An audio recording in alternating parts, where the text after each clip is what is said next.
Ready to unlock the power of WhatsApp to connect with your customers like never before and skyrocket your business growth? In this video, we'll show you how to harness the power of Aisensy for WhatsApp marketing in just a few simple steps. First, head over to Aisensy and sign up for an account.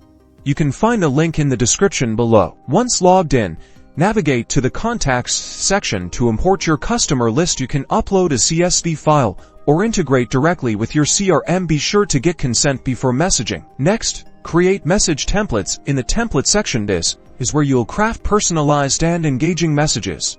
Remember to include media, like images or videos to grab attention. Now, let's schedule a broadcast. In the broadcast section, select your target audience, choose your message template, and set a delivery time. Aisensy lets you segment your audience for targeted messaging. Finally, track your campaign performance. In the analytics section, monitor delivery rates, open rates, and click-through rates to optimize your strategy and improve your results.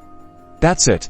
By leveraging Aisensy's features, you can reach a wider audience, engage with customers directly, and drive conversions through personalized messaging and automation. Don't wait.